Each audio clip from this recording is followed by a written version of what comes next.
स्वामी नमो नमः।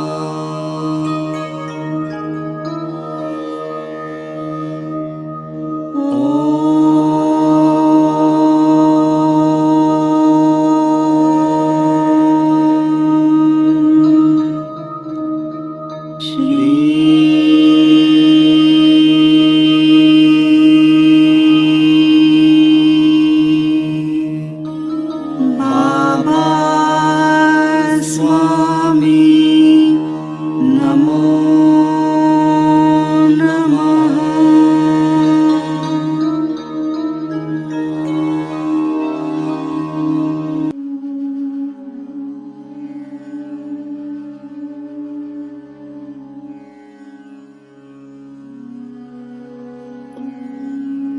सभी पुण्यात्माओं को मेरा नमस्कार।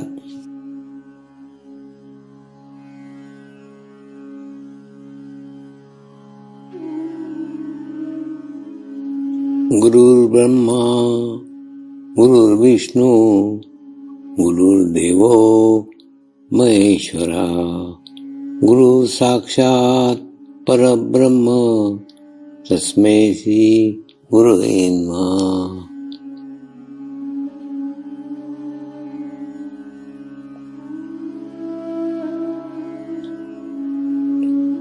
ध्यान की उस स्थिति में जाएंगे जहाँ शरीर भाव पूर्णतः समाप्त हो जाता है।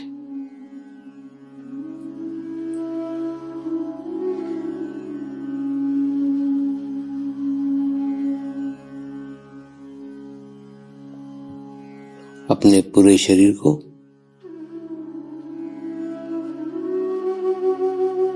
पूर्णतः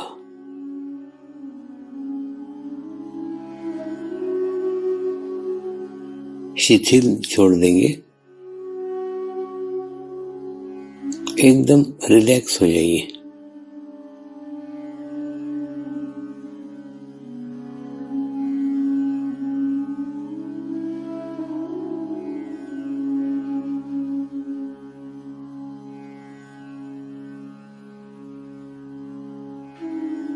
मेरे साथ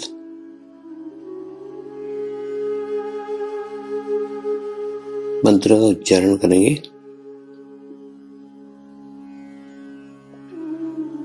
मैं एक पवित्र आत्मा हूँ।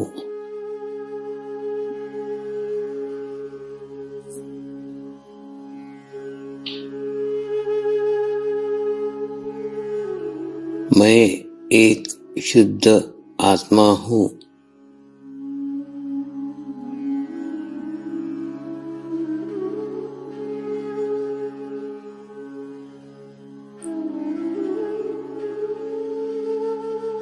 मैं एक पवित्र आत्मा हूँ।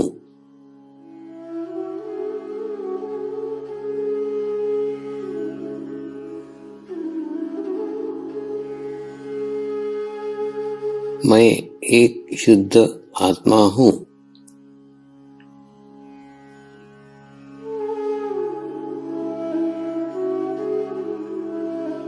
मैं एक पवित्र आत्मा हूँ।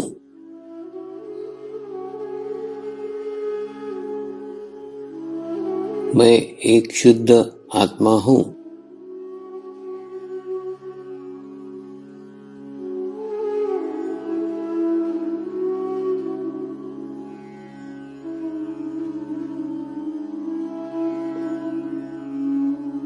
अब इसी आत्मा भाव को बनाए रखते हुए गुरु मंत्र का उच्चारण करेंगे।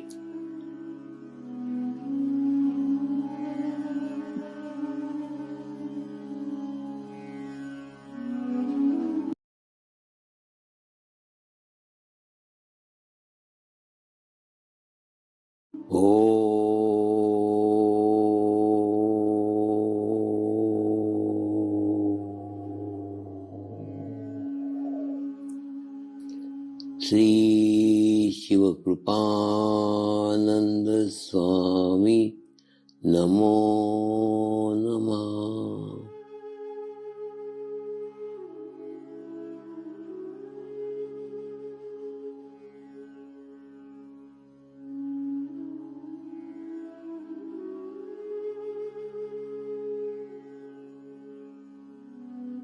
ओम श्री शिवकृपानंद स्वामी नमो नमः।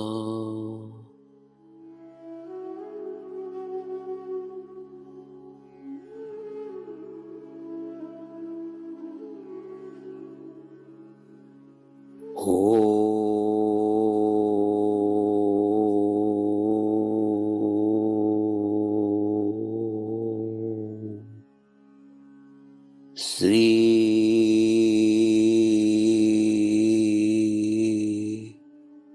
शिवकृपानंद स्वामी नमो नमः।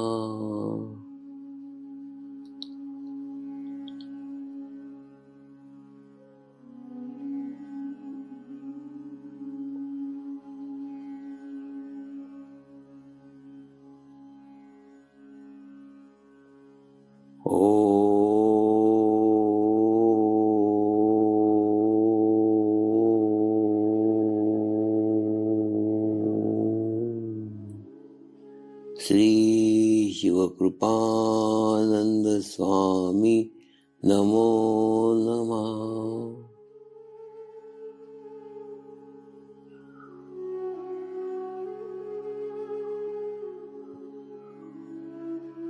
ओम श्री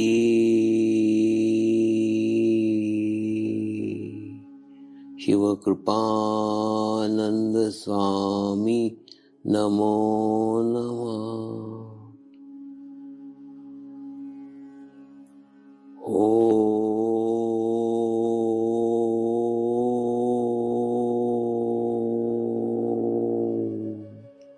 श्री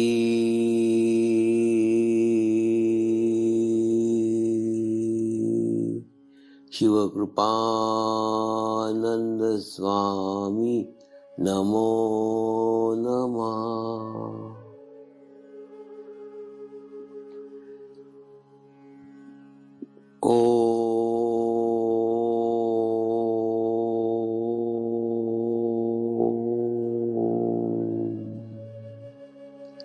श्री शिवकृपानंद स्वामी नमो नमः।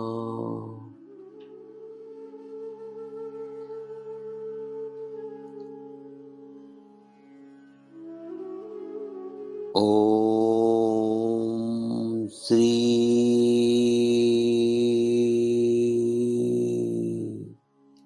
शिवकृपानंद स्वामी नमो नमः।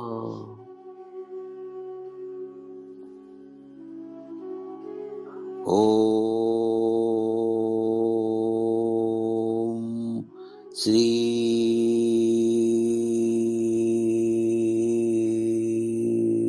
शिवकृपानंद स्वामी नमो नमः।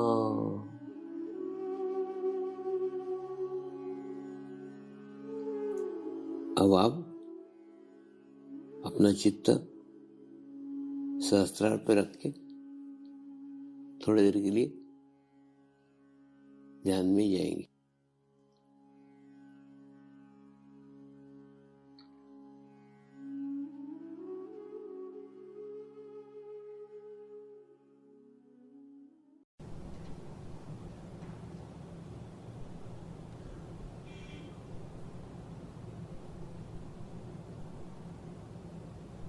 आए हुए सभी परमात्माओं को मेरा नमस्कार।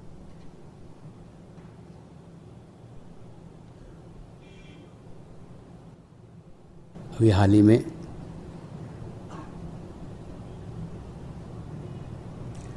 आभार विधि का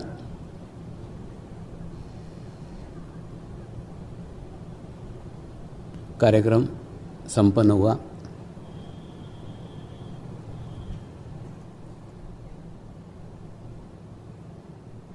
इस कार्यक्रम में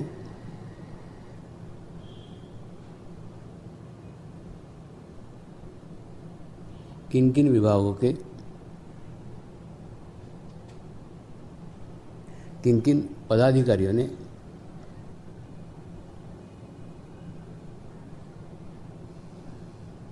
सहयोग प्रदान किया,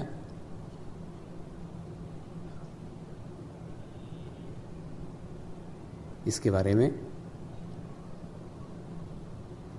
उनको धन्यवाद दिया गया।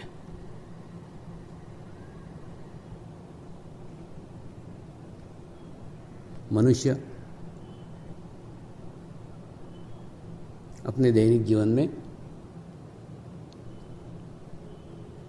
किसी न किसी पद के ऊपर रहता है, किसी न किसी पद के ऊपर आसीन रहता है और अपने सर्विस के कार्यकाल में अपने से जो योगदान समाज को देता है प्रत्येक कार्यकाल में, प्रत्येक व्यवस्था में, प्रत्येक कर्तव्य में एक निश्चित कार्यकलाप रहते हैं, क्योंकि वो कार्यकलाप करने के लिए उन्हें वो पद दिया जाता है। लेकिन कभी कभी उस मनुष्य के पुण्य कर्मों के कारण, परमात्मा के असीम कृपा में कभी कभी कुछ ईश्वरीय कार्य करने का,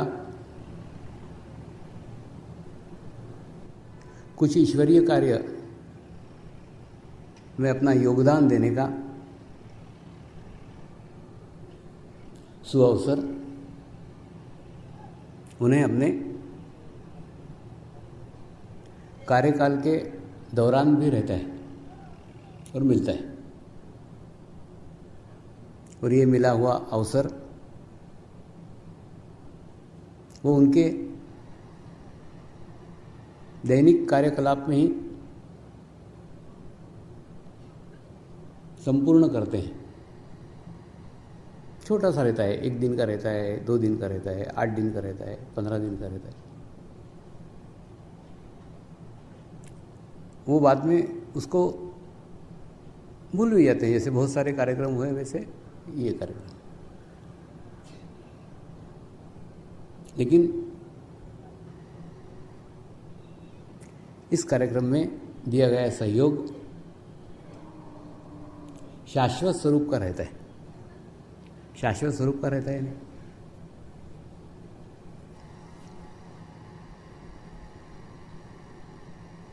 ये सदैव आत्मा को एक प्रसन्नता प्रदान करता है, आत्मा को एक खुशी प्रदान करता है। इसीलिए शाश्वत स्वरूप में सुप्त अवस्था में रहता है और उसके सर्विस काल में भी पता नहीं चलता। लेकिन जब ये सब पदाधिकारी रिटायर्ड होते हैं और रिटायर्ड होने के बाद में फिर अपने ही जीवन के बारे में सोचते हैं कि मैंने मेरे पोस्ट पे रहते हुए क्या क्या कार्य किए, तो निश्चित ही उनके उस रिटायरमेंट के बाद के दिनों में ऐसे किए गए कार्य उन्हें कहीं ना कहीं आत्म शांति प्रदान करते हैं। ठीक उसी प्रकार से आज जिन पदाधिकारियों ने इस गुरु पूर्णिमा के कार्य में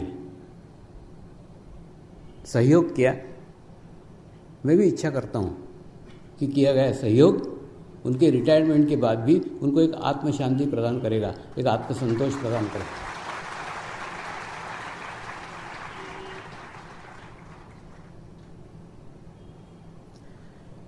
कोई भी व्यक्ति किसी भी गुरु की कुछ भी सेवा करता है, किसी न किसी बहाने से करता है, किसी न किसी मार्ग से करता है, किसी न किसी रास्ते से करता है, किसी आशा से भी नहीं करता, अच्छा लगता है इसलिए किया। तो उसका गुरु के ऊपर कर्ज रहता है और वो गुरु का कर्ज गुरु को उसको 1000 गुना करके वापस करना पड़ता है। क्यों? क्योंकि गुरु जो रहता है वो हजारों लाखों लोगों से जुड़ा हुआ रहता है, सामूहिकता रहती है, कलेक्टिविटी रहती है, और उसी कलेक्टिविटी के कारण वो उसे कई गुना करके लौटाता है, वापस करता है। आज एक छोटी सी घटना आपको बताने जा रहा हूं। जब कोई ट्रस्ट नहीं थे,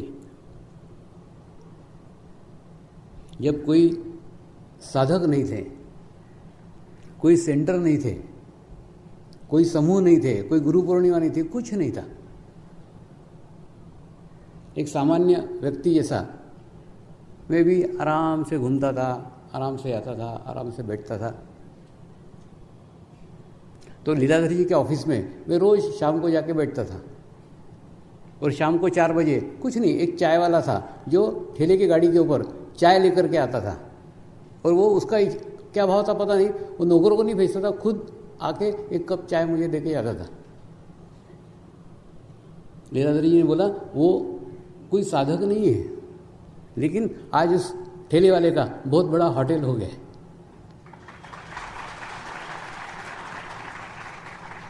यानी उसने भी अपेक्षा नहीं की होगी कि हम जिसको देने जा रहे हैं वहाँ से इतना वृद्धिगत हो सकता है, वहाँ से वो बढ़ सकता है। ये घटना बहुत पुरानी है, 10 साल पुरानी, 12 साल पुरानी। तो कहने का मतलब जीवन में बहुत कम क्षण हमको ऐसे मिलते हैं जिन क्षणों में हमें गुरु का सानिध्य प्राप्त होता है। गुरु सानिध्य में एक बहुत बड़ी सामूहिकता, एक बहुत बड़ी कलेक्टिविटी से हमें जुड़ने का अवसर प्राप्त होता है। ऐसा ही यह अवसर आज आपके जीवन में 3 दिन गुरु पूर्णिमा के रूप में आया है, और खुद मैं भी महसूस करता हूँ, खुद मैं भी अनुभव करता हूँ। जितनी भावपूर्ण स्थिति गुरु पूर्णिमा के 3 दिनों में आपकी रहती है, उतनी पूरे साल भर में नहीं रहती, साल भर में कभी नहीं रहती, लेकिन 3 दिनों में ऑटोमेटिकली एक सामूहिकता के कारण, एक कलेक्टिविटी के कारण एक अच्छी आध्यात्मिक स्थिति आपको प्राप्त हो जाती है। और वही आध्यात्मिक स्थिति आपको पूर्ण साल भर बना के रखने की है। जो स्थिति 3 दिनों में पाई है उसे पाकर खो मत। मुझे सदैव लगता है कि ये पूरा पा लेते हैं, ग्रहण कर लेते हैं, संभाल के नहीं रखते। मेरी एक ही शिकायत है, मैं बार बार कहते रहता हूँ, उसको संभालना सीखो। जो कुछ प्राप्त हुआ है उसे संभालो। ये जो कुछ आपको गुरु पूर्णिमा मिला है ना, इसका 10% भी अगर संभाल लोगे तो भी निसर्ग उसको 100% कर देगा। 10% संभालो।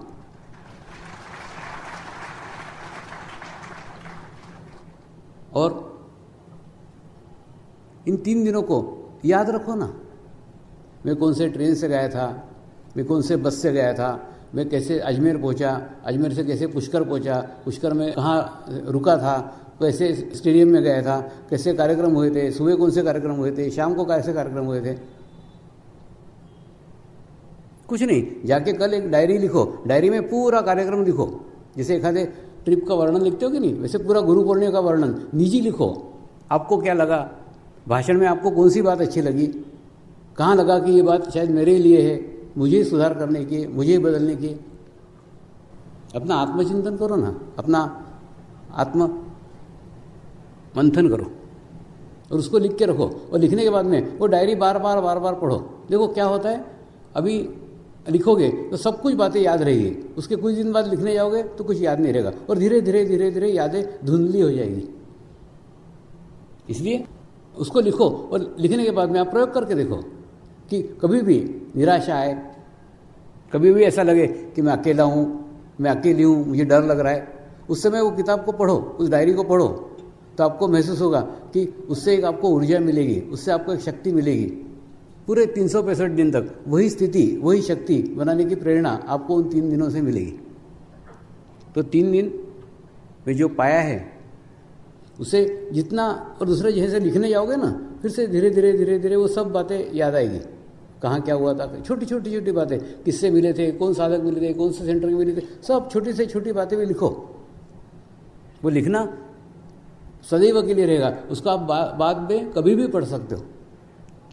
उसको पढ़ो और पढ़ने के बाद में वही स्थिति देखो जहाँ पे हम, सारा खेल चित्त का है, सारा खेल अटेंशन का है। हम कहाँ पे हैं, हम किस स्थिति में हैं, हम किन लोगों के बीच में हैं, हम कौन से जगह पे रह रहे हैं, इसको कोई मायना नहीं है, क्योंकि ये सब तो हम शरीर से रह रहे हैं, शरीर से इस स्थान पे रह रहे हैं, शरीर पे इन लोगों के बीच में रह रहे हैं, शरीर पे इस जगह रह रहे हैं, सब शरीर से रह रहे हैं। लेकिन हमारा चित्त कहाँ है, हमारा अटेंशन कहाँ है?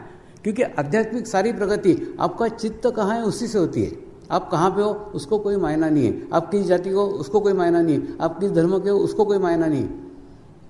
फिर मायना क्या है? मायना है आपका चित्त कहाँ पर है, आपका अटेंशन कहाँ पे है। अगर आपका चित्त अच्छी जगह है तो आप देखेंगे उस अच्छी जगह से आप अच्छी ऊर्जा ग्रहण कर रहे हो। और अगर आपका चित्त अच्छी जगह नहीं है, फिर भले ही आप अच्छी जगह हो तो आप वहाँ से गंदी ऊर्जा ग्रहण करोगे। तो चित्त को आप संभाल के रखो और चित्त में सदैव अच्छी बातों को ग्रहण करो, अच्छी बातों को स्टोर करो। उसके बाद में बार बार बार बार उसको याद किया करो। याद करने से फिर वही स्थिति, वही वाइब्रेशंस, वही चेतना, वही चैतन्य हमें बार बार बार बार मिलते रहता है। और एक आनंद, एक मस्ती हमें मिलती है, आनंद मिलता है, खुशी मिलती है। यही का यही अनुभव हिमालय का समर्पण योग पुस्तक लिखते समय मुझे आया। मेरे जीवन के जो अच्छे क्षण,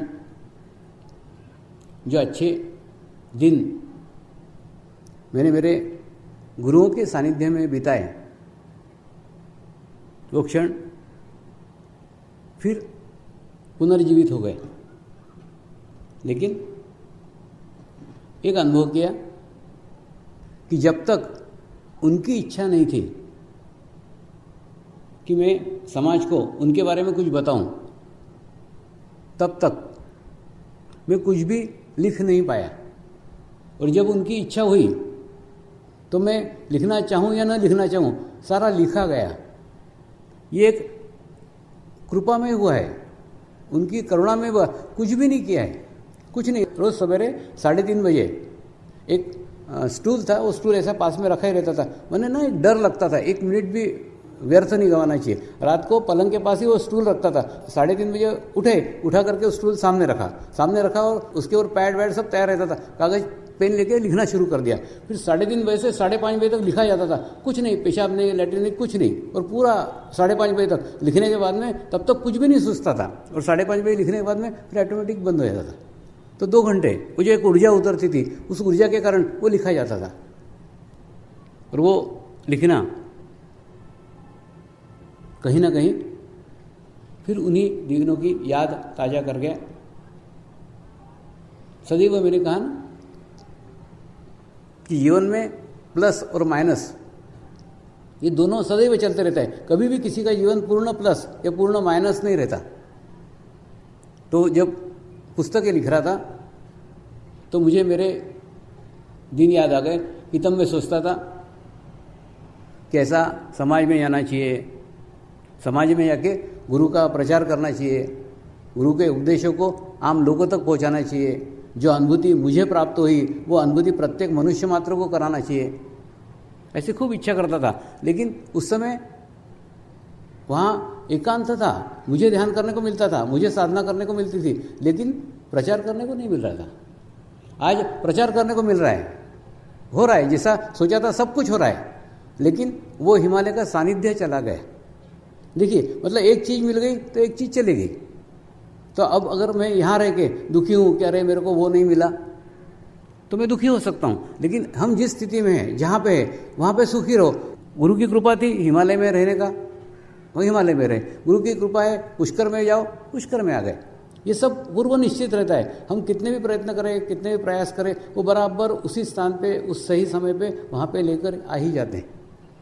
तो कहने का मतलब, जहाँ पे भी रहो, जिस स्थिति में भी रहो, वहाँ प्रसन्न रहो, खुश रहो। इसलिए कभी भी जीवन में जो आज आप पाना चाहते हो, मिलकर के खुशी लग रही है कि खुशी मिल जाएगी, लेकिन वास्तव में मिलती नहीं है। वो मिलने के बाद में फिर दूसरी चीज़, एक जो चीज़ आज है वो चली जाएगी। तो जीवन में जहाँ पे भी वहाँ पहले समाधान को प्राप्त हो जाओ। कभी भी सोचोगे कि मेरे को ये चीज़ मिल जाना चाहिए, फिर मैं ध्यान अच्छे से करूँगा, मेरी चीज़ ये बन जाए, फिर मैं अच्छे से ध्यान करूँगा, तो समझ लो ये कभी भी समाप्त नहीं होगा। एक के बाद एक, एक के बाद एक, एक के बाद एक, एक के बाद एक चलते रहेगा। कई बार लोग मेरे पास आते, स्वामी जी मेरा ये काम कर दो, उसके बाद में मैं ध्यान करूँगा या ध्यान करूँगी। तो मैं उन्हें समझाता हूँ कि तेरे को लग रहा है ऐसा कि ये करने के बाद में तेरा ध्यान लगेगा, ध्यान कभी भी नहीं लगेगा। तुम सोचोगे इसके बाद एक चीज़ पूर्ण हो गई, फिर दूसरी चीज़ की इच्छा करोगे, दूसरी चीज़ पूर्ण हो गई, तीसरी चीज़ की इच्छा करोगे। यानी इच्छाएं अपूर्ण है, ये कभी भी समाप्त नहीं होगी। एक जहाँ समाप्त की वह दूसरी खड़ी हो जाएगी। इसलिए कभी मत सोचो कि ऐसा मेरी परिस्थिति चेंज हो जाए फिर मैं ध्यान करूँगी, या ऐसी स्थिति चेंज हो जाए फिर मैं ध्यान करूँगा। ध्यान करने के लिए कुछ भी आवश्यकता नहीं है। ध्यान करने के लिए आप आज से शुरू करो कि आज से मैं ध्यान करूँगी, चाहे परिस्थिति हो या नहीं, जैसी परिस्थिति में हो, आप किसी भी परिस्थिति में हो, किसी भी परिस्थिति में आप ध्यान कर सकते हैं, किसी भी परिस्थिति में आप मेडिटेशंस कर सकते हैं। कई बार साधक कई ऐसे मरीजों पे प्रयोग करते हैं जो मरीज उठकर बैठ भी नहीं सकता, इतनी खराब अवस्था में रहता है, इतनी खराब स्थिति के अंदर रहता है। तो उसे साधक बोलते हैं कुछ नहीं, ये मंत्र है, ये मंत्र का जाप कर, और मंत्र के माध्यम से तो अच्छी ऊर्जा से, अच्छी शक्ति से, अच्छी सामूहिकता से जुड़ेगा। साधक कुछ नहीं, वहाँ उसको बताते हैं और व्यक्ति उनके ऊपर विश्वास रख के उस मंत्र का जाप करता है। तो जाप करने मात्र से वो एक बड़ी सामूहिकता के साथ, एक बड़ी कलेक्टिविटी के साथ जुड़ जाता है, और जुड़ जाने के बाद में उसके अंदर खुद ब खुद चेंज आना चालू हो जाता है, खुद ब खुद बदलाव आना चालू हो जाता है। जुड़ना आवश्यक है। हम जितने सामूहिकता के साथ जुड़ेंगे, जितने कलेक्टिविटी के साथ जुड़ेंगे, उतना ही हमारा जो अलग अस्तित्व बना हुआ है, जो हमारा मैं का भाव बना हुआ है, ये मैं का भाव धीरे धीरे उस एक बड़ी सामूहिकता में, उस एक बड़ी कलेक्टिविटी में विलीन हो जाएगा, और धीरे धीरे हम भी अपने आप को उसी सामूहिकता का, उसी कलेक्टिविटी का हिस्सा समझने लग जाएंगे। और जब हमारा अपना अलग अस्तित्व ही नहीं होगा, हमारी अपनी अलग परेशानी ही नहीं होगी, तो हमारी अलग समस्या भी नहीं होगी। ये सारी समस्याएं, सारी परेशानियां, सारे इसी कारण है क्योंकि हम अपना एक अलग अस्तित्व बना के रख रहे हैं। मुझे ये अच्छा लगता है, मुझे ये अच्छा नहीं लगता, मुझे ये पसंद है, मुझे वो पसंद नहीं है, ये सब मेरे को प्रधानता देने वाली बातें हैं। आप देखो, मेरे दृष्टि में सारे एक जैसे हैं, ना मुझे कोई अच्छा लगता है ना मुझे कोई बुरा लगता है, सबके दृष्टि एक जैसी है, समान है। तो ऐसी दृष्टि, ऐसी स्थिति, ऐसी मानसिकता आपकी भी हो जाएगी, और वो हो जाने के बाद में आपके भी दृष्टि में सभी लोग एक जैसे प्रतीत होंगे। प्रत्येक मनुष्य मात्र में परमात्मा छुपा हुआ है, प्रत्येक मनुष्य मात्र में। सिर्फ उस छुपे हुए परमात्मा तक पहुंचने की प्रक्रिया करने की, वो पहुंच जाने के बाद में हमें हमारे भीतर का परमात्मा नज़र आएगा। परमात्मा के अलावा हमने जो कुछ बातें उसके साथ जोड़ रखी है, अनावश्यक बातें हैं, जिनकी कोई आवश्यकता नहीं है, और उन्हीं अनावश्यक बातों के कारण हमारे भीतर के परमेश्वर के, हमारे भीतर के परमात्मा के दर्शन हम नहीं कर पाते हैं। इसीलिए गुरु एक मूर्तिकार जैसा है, जो मूर्तिकार एक पत्थर को लेकर छीनी से धीरे धीरे धीरे धीरे धीरे धीरे छीलकर उस पत्थर में से एक कृष्ण की प्रतिमा बाहर निकालता है। तो कृष्ण उस पत्थर में था क्या उसने डाला? उसी पत्थर में था, लेकिन उस प्रतिमा के साथ साथ जो अन्य व्यर्थ पत्थर थे उनको छीलकर उस मूर्तिकार ने उसके भीतर के कृष्ण को प्रकट कर दिया, और प्रकट करने के बाद वो हमें दिखाई देने लग गया। ठीक उसी प्रकार से गुरु का भी यही कार्य है, मूर्तिकार जैसा कार्य है। वो भी आपके आसपास जो अनावश्यक बातें हैं, अनावश्यक संस्कार है, उन सबको अलग निकालता है, और निकालने के बाद में छील छील के अलग करता है, और अलग करने के बाद में प्रत्येक के अंदर का परमात्मा प्रकट हो जाता है। दूसरा, जो कुछ कार्य करो वो सत्य के साथ करो। सत्य के साथ करो यानी आप जो करने जा रहे हो उसको समझ करके करो, उसको सोच करके करो। और दो बातें जीवन में एक साथ मत लो। कई बार हम दो कोने, दो सिरे एक साथ पकड़कर जीवन में चलते हैं, और एक अच्छा सिरा रहता है, एक बुरा सिरा रहता है। और जब अच्छा सिरा हम पकड़ के चलते हैं और उसका बेकार में हमको अभिमान होता है कि हमने एक अच्छा सिरा पकड़ के रखा हुआ है, जबकि उसके साथ साथ एक बुरा सिरा भी पकड़ के रखा हुआ रहता है।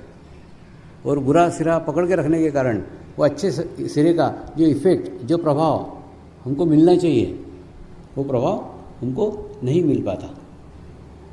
ऐसी एक घटना मेरे भी जीवन में आई। एक नेता थे जो बचपन से ओम नमः शिवाय का जाप करते थे, क्योंकि उन्हें वो मंत्र उनके पिताजी ने दिया था। उनके पिताजी को उनके पिताजी ने दिया था। वो पूर्ण शिव भक्त परिवार था, और उनकी परंपरा से पिता अपने पुत्र को उस मंत्र का जाप करना सिखाता था। तो उनको भी गुरु ने उनको ओम नमः शिवाय का मंत्र करने का जाप दिया।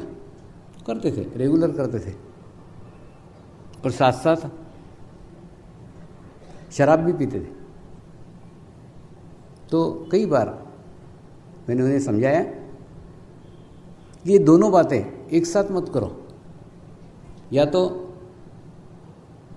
शराब पीना छोड़ दो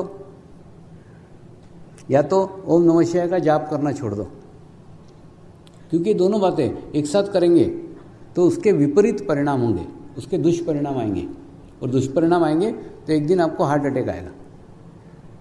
तो मेरी बात नहीं माने, धीरे धीरे आगे दिल्ली तक पहुंच गए, संसद में पहुंच गए, और संसद में पहुंचने के बाद भी उनका वही कार्यक्रम चलता रहा। ओम नमः शिवाय का रोज़ सुबह उठ के जाप करते थे, वो नियमित करते थे, और शराब भी पीते थे रात को।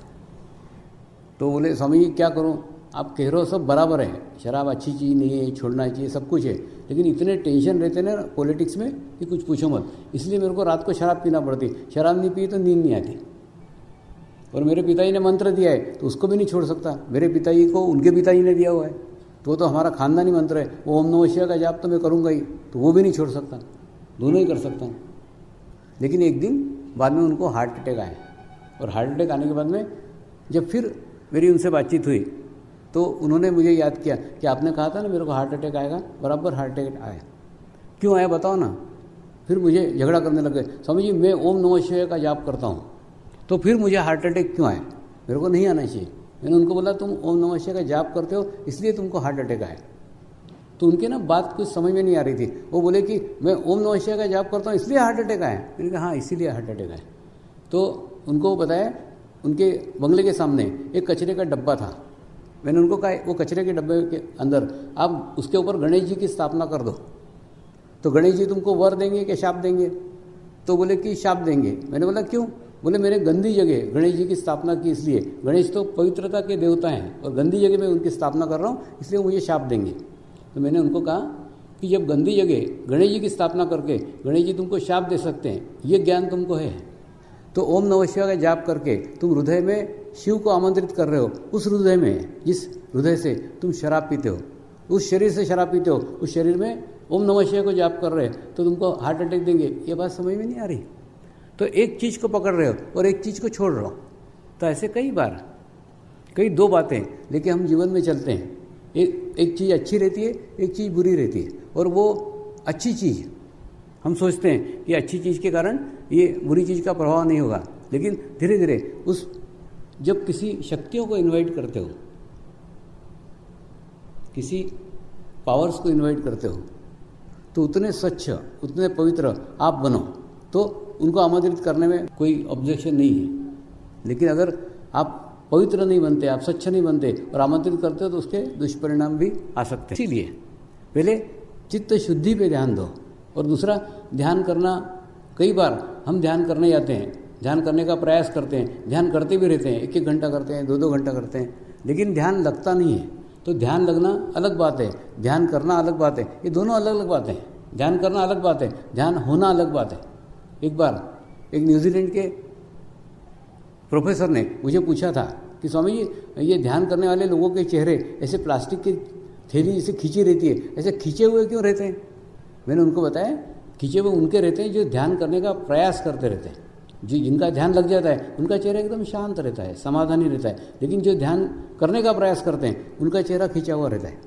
खिंचा हुआ इसलिए रहता है क्योंकि वो आपस में लड़ते रहते हैं। इधर से जैसे दो पहलवान कुश्ती लड़ते कि नहीं, वैसे ये आपस में अपनी कुश्ती लड़ते रहते हैं, एक दूसरे के साथ लड़ते रहते हैं कि ध्यान करने का कोशिश करते रहते हैं। देखो जितनी कोशिशें करोगे ना इतनी सब शरीर से होगी, और ध्यान खुद ब खुद होने वाली प्रक्रिया है। जहाँ आप खाली हो गए, जहाँ आप रिक्त हो गए, ध्यान में चले गए। देखिए उसके लिए रिक्त होना पड़ेगा, उसके लिए खाली होना पड़ेगा, और वो खाली होने के लिए आपको सामूहिकता चाहिए, आपको कलेक्टिविटी चाहिए। इसलिए सेंटर के ऊपर नियमित जाओ।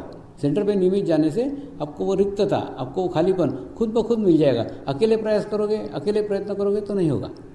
और दूसरा, जैसे कैसेट के साथ प्रवचन सुनते हैं तो प्रवचन सुन सुन के धीरे धीरे आपका शरीर उस ध्यान करने की योग्य बनता है। देखिए शरीर अगर ध्यान करने की योग्य नहीं है और अगर आप ध्यान करने का प्रयास करोगे तो क्या होगा, जैसे आज खांसी आ रही थी कि नहीं, ऐसी खांसी आ सकती है। इसलिए कोशिश करो कि तुम्हारा पहले शरीर शुद्ध हो जाए, शरीर ध्यान करने की योग्य हो जाए। शरीर अगर ध्यान करने की योग्य हुआ तो आप देखोगे कि आप ध्यान करने की आवश्यकता नहीं रहेगी, ध्यान खुद ब खुद लग जाएगा। तो शरीर शुद्ध होने के लिए आप कैसेट सुन सकते, रोज़ सवेरे आधा घंटा प्रवचन का कैसेट सुना, तो क्या होगा मन में, धीरे धीरे एक दिन विचार आएंगे, 2 दिन विचार आएंगे, 3 दिन विचार आएंगे, लेकिन चौथे दिन आपको ऐसा महसूस होगा कि आपके विचार बंद हो गए हैं। 5वें दिन आपको ऐसा महसूस होगा कि कैसेट खत्म हो गई है, तो विचार करना तो छोड़ो, आपको आंखें भी नहीं खोलते आएगी, ऐसी स्थिति हो जाएगी आपकी। ऐसी स्थिति जिस दिन हो जाए उस दिन समझ लेना आपका शरीर ध्यान करने के योग्य हो गया। और उसके बाद में फिर अगर आप ध्यान करोगे तो आपका ध्यान लगेगा। तो ध्यान करना अलग बात है, ध्यान लगना अलग बात है। इसलिए ध्यान लगने के लिए पहले आपके शरीर का आवश्यकता है कि शरीर उसके लायक बने। जब तक शरीर उसके लायक नहीं है, शरीर समस्याग्रस्त है, शरीर में विचार आ रहे हैं, तो आप देखेंगे कि ध्यान नहीं लग पाएगा। और दूसरा, जहाँ आप निष्क्रिय हो गए यानी ध्यान करने के लिए जैसे बैठे, आपके सब कार्यकलाप बंद है, तो ऑटोमेटिकली क्या होगा, अति विचार आएंगे। जो दिन भर में विचार नहीं आते ना, वो उस समय विचार आएंगे।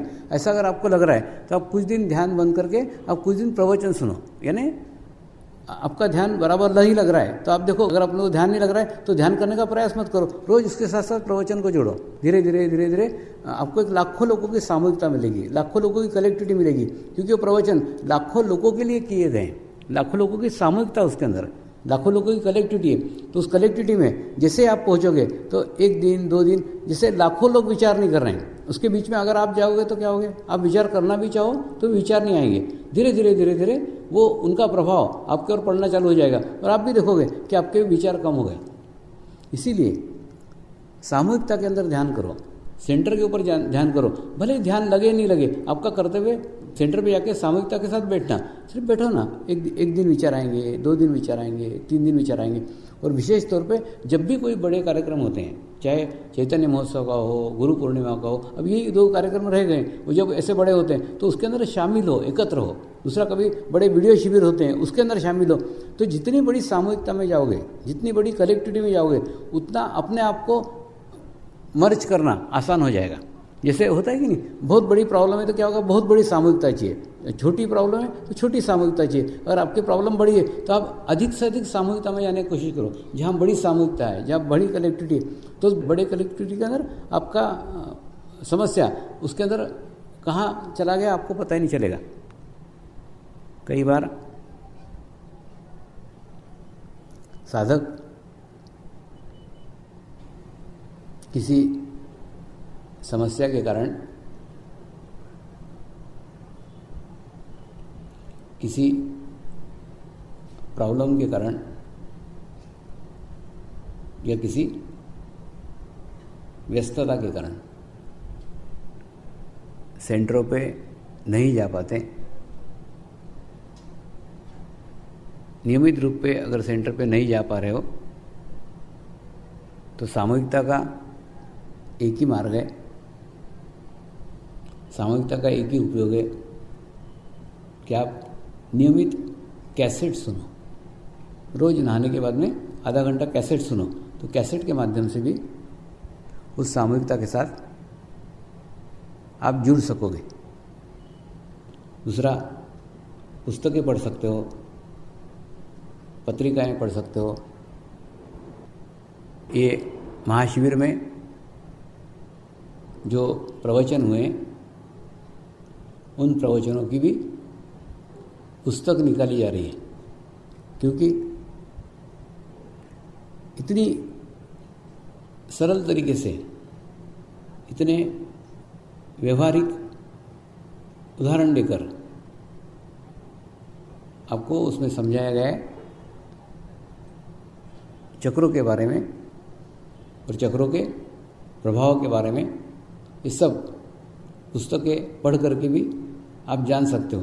और कहीं ना कहीं आपकी समस्या, आपकी प्रॉब्लम का निदान उन्हीं पुस्तकों के माध्यम से, उन्हीं साहित्य के माध्यम से, उन्हीं कैसेट्स के माध्यम से मिलेगा। और दूसरा, सामूहिकता में जाओ, अपने अनुभवों को दूसरों को बताना शुरू करो। उससे 2 फायदे होते हैं। एक फ़ायदा ये होता है कि जो कुछ हमको अच्छा अनुभव आया है, उस अच्छा अनुभव की तरफ हमारा चित्त जाता है। मैंने बताया ना कि जो अच्छी घटनाएं हुई हैं, उस घटनाओं को बार बार दोहराने से एक हमको अच्छी ऊर्जा मिलती है, एक अच्छी एनर्जी मिलती है। और वही अच्छी एनर्जी आप दूसरों को भी देते हैं। और सदैव ये चिंता मत करो कि आपको जो अनुभव आया है वो दूसरे के समझ में आएगा ही। आपने जो अनुभव किया है जरूरी नहीं कि दूसरा वो अनुभव करे ही, दूसरे को वो अनुभव पे विश्वास आए। वो विश्वास आना नहीं आना, अनुभव आना नहीं आना, अनुभूति होना नहीं होना, ये उसका क्षेत्र है, ये आपका क्षेत्र नहीं है। आपका क्षेत्र है आपको जो अनुभूति हुई वो प्रामाणिकता से वैसी की वैसी बताओ। अब मैं क्या करता हूँ, मैं भी तो वही करता हूँ। जो मुझे अनुभूति हुई, जो मुझे अनुभव हुआ, जो अच्छा अनुभव हुआ, वो अच्छा अनुभव मैं सब लोगों के अंदर बांटता हूँ। तो बांटने से क्या होता है, बार बार वो अनुभव के ऊपर चित्त जाता है और बार बार एक अच्छी अनुभूति लोगों को प्राप्त होती है। दूसरा, लोगों को आज नहीं समझ में आएगा, कल समझ में आएगा। कोई भी बात, कई बार ऐसी बातें रहती है, मेरे को अनुभव होता है कि मैं कितनी भी बातें बताई तो भी ये बातें साधकों के समझ में नहीं आएगी, साधकों के सर के ऊपर से जा रही। उसके बावजूद भी मैं बताते रहता हूँ, क्योंकि मेरे को मालूम है ना कि 8 साल बाद नहीं, 15 साल बाद, 20 साल बाद जब ये कैसेट सुनेंगे या जब पुस्तक पढ़ेंगे तो उनको मालूम पड़ेगा, हाँ ये स्वामी ने हमको 15 साल पहले बताया था। तो तुमको देखो, ये समय का अंतराल है। गुरु बोलता है एक स्थिति के अंदर, शिष्य सुनता है एक स्थिति के अंदर। तो गुरु जो बोल रहा है वही का वही शिष्य समझ में आए ऐसा आवश्यक नहीं है, लेकिन उसका जो समय का अंतराल है वो अंतराल चला जाएगा तो बराबर गुरु की बात शिष्य के समझ में आ जाएगी। तो हो सकता है ये जो कही गई बातें हैं वो बातें आज नहीं समझ में आए, आज शायद वो सच भी नहीं लगे, लेकिन 15 साल के बाद, 20 साल के बाद वो सच होगी। जैसे मैं बार बार कहते रहता हूँ कि एक शक्ति का युग था, जिस शक्ति के युग के अंदर जो ताकतवर लोग थे, जिनके मसल्स अच्छे थे, जो पहलवान थे, शक्तिशाली थे, वो उस समय के सर्वश्रेष्ठ लोग थे, क्योंकि सारी शारीरिक शक्ति उनके पास में थी। जैसे आपने देखा ना, बड़े बड़े गदाधारी थे। वो एक युग था, वो युग चला गया। उसके बाद में आज बुद्धि का युग आया है। बुद्धि का युग मतलब जिसके पास ब्रेन है, जिसके पास बुद्धि है, भले वो मरिहत्या हो, तो मरिहत्या एक छोटा आदमी बड़े से बड़े पहलवान को हरा सकता है, क्योंकि ये बुद्धि का युग है। और इसके भी आगे का युग भविष्य में आने वाला है। आप देखोगे 10 साल बाद, 15 साल बाद एक चित्त शक्ति का युग आएगा, और उस युग के अंदर आ रहा है, धीरे धीरे आ रहा है। जो चेंजेस आता है ना वो अपने को नहीं मालूम पड़ता, लेकिन अगर हम उससे जुड़े हुए हैं तो हमको बराबर उसका आभास मिलेगा। वो चित्त शक्ति के युग में सबसे महत्वपूर्ण है आपका अटेंशन कितना पावरफुल है, आपका चित्त कितना पावरफुल है, आपका चित्त कितना सशक्त है, आपका चित्त सब कुछ काम कर सकता है। तो आपका चित्त जितना सशक्त होगा, जितना मजबूत होगा, उतना ही आप दूसरों से अलग होंगे। तो आने वाले युग में जितने अपने देश के लोग अपने चित्त के अच्छे धनी होंगे, उतनी उस देश की ज़्यादा प्रगति होगी, ज़्यादा प्रोग्रेस होगी। तो आने वाला युग चित्त शक्ति का युग है। उस चित्त शक्ति के युग के लिए हमको अपने आप को तैयार करने का है, हमको उसके लिए प्रिपेयर करने का है, हमारे बच्चों को उसके लिए प्रिपेयर करने का है। एक सामान्य बच्चे के लिए माँ बाप अच्छी शिक्षा देते हैं, अच्छे संस्कार देते हैं, अच्छी किताबें देते हैं, अच्छी पुस्तकें देते हैं, अच्छी सुख सुविधाएं देते हैं, अच्छे वाहन देते हैं, लेकिन वो दूसरे भी बच्चों को उपलब्ध रहता है। तो दूसरा बच्चा इससे आपका बच्चा दूसरों से अलग कैसे हुआ? विशिष्ट क्या है आपके बच्चे के अंदर? तो विशिष्ट एक ही चीज़ हो सकती है, वो है चित्त। अगर आपका बच्चा ध्यान करता है, अगर आपका बच्चा मेडिटेशंस करता है, तो ध्यान करने के बाद में उसका चित्त स्ट्रांग होगा, चित्त मजबूत होगा। तो आज से 10 साल बाद, आज से 15 साल बाद जब वो युग आएगा, उस युग में तुम्हारा बच्चा सर्वश्रेष्ठ होगा, क्योंकि वो एक सर्वश्रेष्ठ चित्त का धनी होगा। आप देखो ना, मेरे पास क्या है? कुछ नहीं है, सिर्फ एक अच्छा शुद्ध पवित्र चित्त है, और वो चित्त गुरु चरण पे चित्त रख के ही प्राप्त हुआ है। इसलिए दुनिया में इतने देशों में जाता हूँ, अलग अलग देशों में जाता हूँ, अलग अलग देशों में भी कुछ नहीं, यही कार्य करता हूँ, सिर्फ ध्यान का कार्य करता हूँ, ध्यान सिखाता हूँ, बाकी कुछ नहीं है। देखिए, जैसे मैं सोशल वर्क करने लग जाता तो मेरे से भी बड़े बड़े सोशल वर्कर दुनिया में पड़े हुए हैं, तो इसलिए उससे भी मैंने अपने आप को अछूता रखा। कुछ नहीं, सिर्फ एक कार्य, गुरु कार्य, ध्यान का कार्य का प्रसार करना, उतना ही है। अभी भी है, अभी भी इसी माह में मैं जर्मनी के दौरे पे जा रहा हूँ, कनाडा के दौरे पे जा रहा हूँ, इंग्लैंड के दौरे पे जा रहा हूँ। एक बहुत बड़ा दौरा, मैं और गुरुवार दोनों साथ साथ जा रहे हैं, जो शीघ्र ही इसी महीने में संपन्न होगा।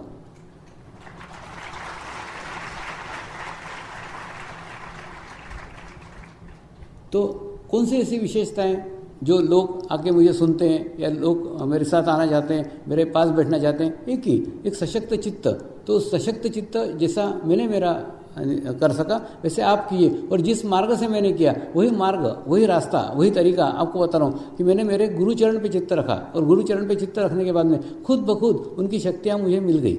इस आध्यात्मिक मार्ग में कुछ दिया नहीं जा सकता और कुछ लिया नहीं जा सकता। जैसे आप देखते हो कि नहीं, अगर आप किसी बड़े बुजुर्ग के, भले ही वो आपको पसंद नहीं करता हो, आप उसके पैर छुओ, जैसे आप पैर छुओगे वो आपके सर के ऊपर हाथ देगा, आपको ब्लेसिंग करेगा। ये ऑटोमेटिक मशीनरी का है, खट से जहाँ तुम्हारे पैर का बटन दबाया कि उसका हाथ का बटन ऊपर, ऐसा। ये बिल्कुल जैसे एक मशीन के तरीके से काम होता है, ठीक उसी प्रकार से है कि जितने आप गुरुचरण पे नतमस्तक हो गए, गुरु की शक्तियाँ आपके ऊपर आशीर्वाद खुद ब खुद देगी। तो ये गुरु से लेने का यही एक तरीका है, यही मार्ग है। तो जितना आप उसको समर्पित कर पाओगे उसी के ऊपर सब कुछ निर्भर है। अब जैसे समय कई बार मैं बताता हूँ, ये एक बड़ा पाइप है, इस पाइप में से पानी बह रहा है। अगर इस पाइप का पानी अगर आपको ग्रहण करने का है तो आपको क्या करना पड़ेगा, आपका जो पहला सिरा है वो उसके आखिरी सिरे को जोड़ना पड़ेगा। जैसे आप उस आखिरी सिरे को जोड़ते हैं तो इसमें से बहने वाला पानी इसमें से बहना चालू हो जाएगा। लेकिन अगर आप यहाँ जोड़ोगे तो भी नहीं आएगा, यहाँ जोड़ोगे तभी नहीं आएगा, यहाँ जोड़ोगे तो भी नहीं आएगा, आपको यहाँ रखना पड़ेगा। यानी उसका बॉटम और तुम्हारा टॉप ये अगर एकत्र होता है तो ही उस पाइप का पानी इस पाइप में भेज सकता है। ठीक उसी प्रकार से कि गुरु के चरण और आपका सर ये दोनों एक ही जगह होना चाहिए। जब तक आपका समर्पण पूर्ण नहीं होता तब तक कुछ भी नहीं संभव है। इसलिए गुरु के सर के ऊपर आप चित्त रखो, गुरु को कुछ फर्क नहीं पड़ेगा।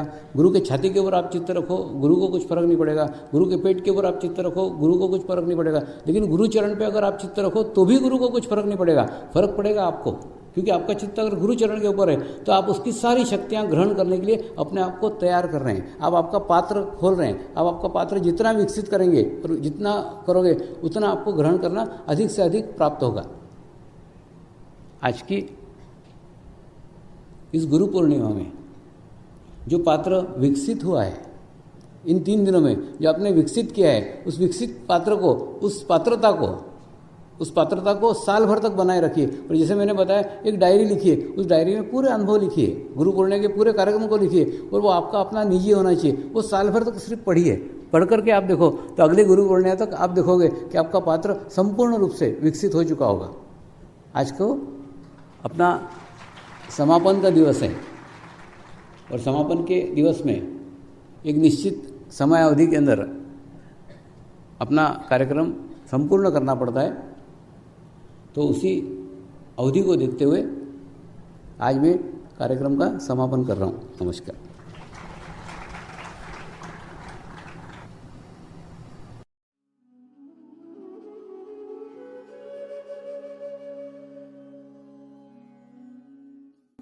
अब हम प्रार्थना करेंगे सभी आत्माओं की आत्म उन्नति हो, आध्यात्मिक प्रगति हो। यही हमारी प्रभु से प्रार्थना है। नमस्कार। जय आत्मेश्वर।